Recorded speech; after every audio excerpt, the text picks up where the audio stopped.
अगर आप भी सक्सेसफुल इम्प्लांटेशन चाहती हैं, सक्सेसफुल जो गर्भरोपित हो रहा है वो चाहती हैं, तो आपको इन सारी गलतियों से बिल्कुल बचना है। क्यों बचना है? क्योंकि देखिए फ्रेंड्स, बहुत सारी महिलाओं का जो क्वेरी जा रहा है कि मेरा पीरियड आ जा रहा है, मेरा प्रेगनेंसी के सारे लक्षण भी महसूस हो रहे हैं, पीरियड भी मिस हो जा रहा है, बट 8 से 10 दिन के बाद पीरियड आ जा रहा है। क्यों आ जा रहा है? क्योंकि कहीं ना कहीं आप कुछ ना कुछ गलतियां ज़रूर कर रही हैं, जो कि इम्प्लांट के समय कर रही हैं। ऐसे तो आप आपने बहुत सारी चीज़ें हैं जो कि महिलाएं बरकरार मतलब ये करती हैं कि सावधानी रखती हैं, लेकिन जाने अनजाने इन सारी गलतियों को आप कर जाती हैं। तो आपको इन सारी गलतियों को बिल्कुल भी नहीं करना है। हेलो फैमिली, आपका हमारे यूट्यूब चैनल में बहुत बहुत स्वागत है। फ्रेंड्स, वीडियो अच्छा लगता है तो चैनल को ज़रूर सपोर्ट करें, ज़रूर लाइक करें, ज़रूर शेयर करें, ज़रूर कमेंट करें और अपने सवाल कमेंट बॉक्स में पूछ सकते हैं। उन सारे सवालों का जवाब मैं दूंगी। सबसे पहले तो आपको, जब आपका फर्टिलाइजेशन ओवुलेशन हो जा रहा है, आपका ओवुलेशन के बाद आता है दूसरी पड़ाव आती है प्रेगनेंसी के इम्प्लांट। अगर इम्प्लांट सक्सेसफुल हो गया तो आपकी प्रेगनेंसी बिल्कुल सक्सेसफुल हो जाती है। बट यहीं पे कुछ महिलाएं गलती कर जाती हैं। कौन सी गलती है? सबसे पहली गलती है कि आप स्ट्रेस लेती हैं। सबसे सबसे सबसे बड़ी गलती, आप चाह के नहीं स्ट्रेस ले रही हैं। आपको ये नहीं है कि नहीं मैं जानबूझ के स्ट्रेस ले रही हूँ, नहीं।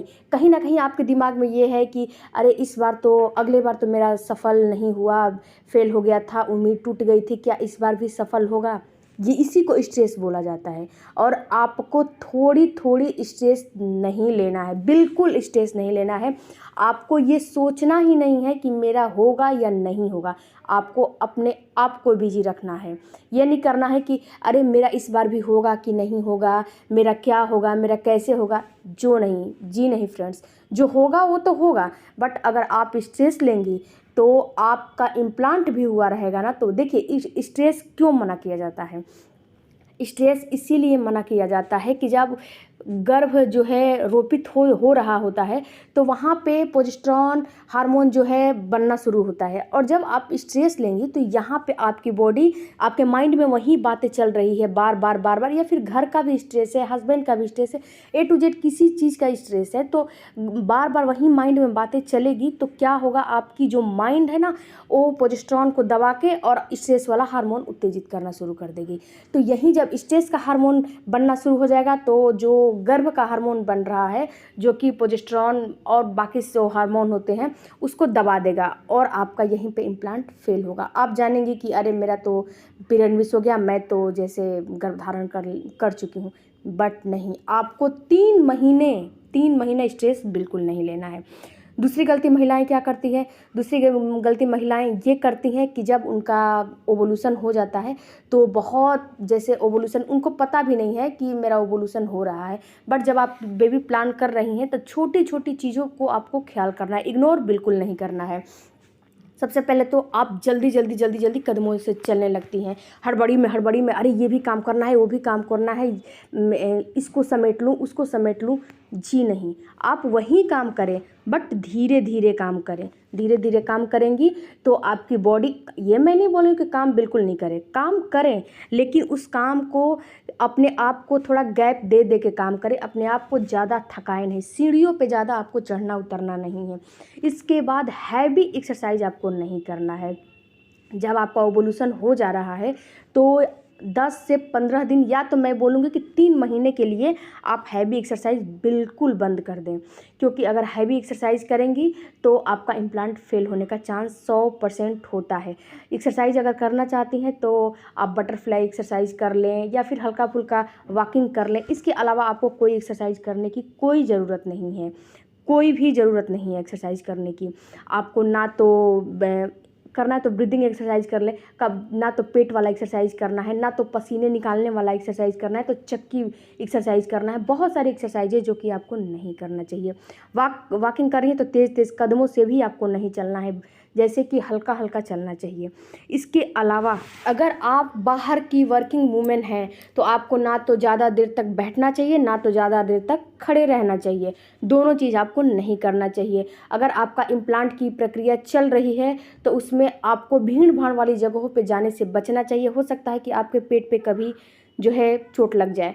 तो इन सारे चीज़ को आपको ख्याल करना चाहिए। इसके बाद खाने पीने में आपको ख्याल करना है। सबसे पहले तो आपको अनार का सेवन करना है। अनार जो है आपके जो यूट्रस है उसकी लाइनिंग को ठीक करती है, थिक करती है, आपके एंडोमेट्रियम की दीवार को थिक करती है, जिससे कि इम्प्लांट जब हो रहा है उसमें आपको सपोर्ट मिलेगा।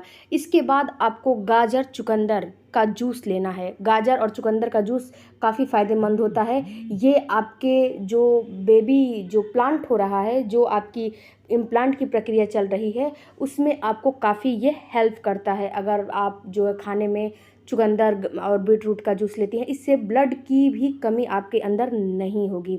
और आपको मैं बता दूं इन सारे चीज़ को कितना खाना है, एक से ज़्यादा। देखिए किसी भी चीज़ का अति अच्छी नहीं होती है। आपने ये समझ लिया कि ये सारी चीज़ मुझे फ़ायदा करेगा, तो आपने दिन भर में 2-2 3-3 गिलास इसका जूस पीना शुरू कर दिए नहीं।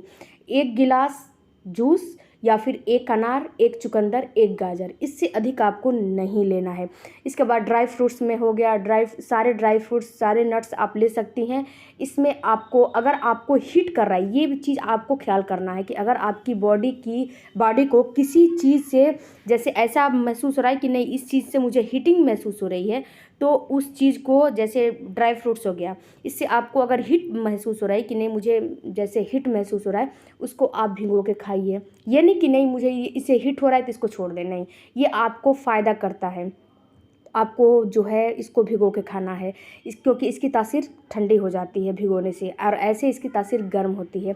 इसके अलावा सनफ्लावर सीड्स है, ये भी आपको काफ़ी जो है बेनिफिट देता है इम्प्लांट की प्रक्रिया को पूरी करने में, तो इसको भी अपने डाइट में शामिल कर सकते हैं। विटामिन सी युक्त रिच फूड आप लीजिए। इसके अलावा आप फोलिक एसिड युक्त रिच फूड लीजिए, बहुत सारी चीज़ लीजिए। यानी कि मेरे कहने का मतलब है कि आपके डाइट में दही, दालें और जो है रोटी, सब्जी, जो हरी सब्जी आती है, एक फल और ड्राई फ्रूट्स, ये सारे चीज़ अपने जो है डाइट में आपको इंक्लूड करना है। एक दिन के डाइट में ये सारे चीज़ लेंगे तो इससे क्या होता है कि न्यूट्रिशन और विटामिन और हर चीज़ आपको अच्छे से मिलती है, जिससे कि आपके इम्प्लांट की प्रक्रिया अच्छे से पूरी होती है। इसके अलावा एक काम और करना है। देखिए फ्रेंड्स, ठंडे तलवे ठंडा यूट्रस, गरम तलवे गरम यूट्रस, यानी कि अगर आपका जो पैर का तलवा है इससे भी काफ़ी कनेक्शन होता है इम्प्लांट में। क्या होता है कि अगर आप जो है ठंडा तलवा आपका रहता है, जो पैर का तलवा होता है अगर वो ठंडा रहता है, तो ये समझिए कि वहीं से ब्लड जो है यूट्रस में जाता है। तो अगर ठंडा तलवा रहेगा तो आपका यूट्रस ठंडा पड़ जाता है, जिससे कि कॉन्ट्रैक्शन आके आपका ब्लीडिंग शुरू हो जाता है।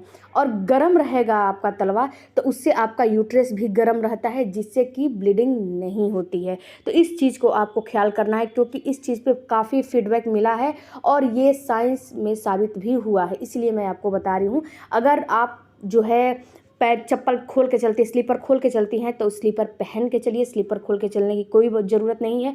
अभी भी आप जो है हल्की फुल्की सर्दी, हल्की फुल्की महसूस होने लगी है, तो इस समय आपको स्लीपर पहन के बिल्कुल रहना है। जब आपका ओवुलेशन की प्रक्रिया पूरी हो जाती है तो आपको तो पता नहीं है कि मेरे अंदर इम्प्लांट की प्रक्रिया चल रही है।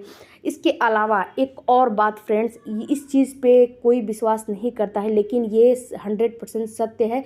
जब आपका ओवुलेशन हो जाता है और इम्प्लांट की प्रक्रिया चल रही होती है, उसमें आपको हेयर वॉश नहीं करना, क्योंकि यूट्रस का संबंध आपके मस्तिष्क से भी होता है, आपके दिमाग से ही सारी नसें आती हैं। तो जहाँ आपका दिमाग जो है सर ठंडा रहेगा तो यूट्रस भी आपका ठंडा पड़ जाता है और तुरंत आपकी ब्लीडिंग शुरू हो जाती है। तो जब तक आपकी ओवुलेशन की प्रक्रिया पूरी नहीं हो जाती, इम्प्लांट की प्रक्रिया पूरी नहीं हो जाती, तो ओवुलेशन के बाद, ओवुलेशन के दिन आपने बाल धुल लिया, उसके बाद आपको जब तक आप डॉक्टर के पास नहीं चले जाते तब तक आपको अपना हेयर वॉश नहीं करना चाहिए। इसके अलावा बाहर की तली भुनी डिब्बा बंद मैदा खाना आपको नहीं खाना है। और जब तक आपका इम्प्लांट की प्रक्रिया चल रही है तब तक आपको हेयर वॉश नहीं करना है, जब तक आप डॉक्टर से संपर्क ना कर लें। मिलते हैं अगले वीडियो में। बाय बाय, टेक केयर, धन्यवाद।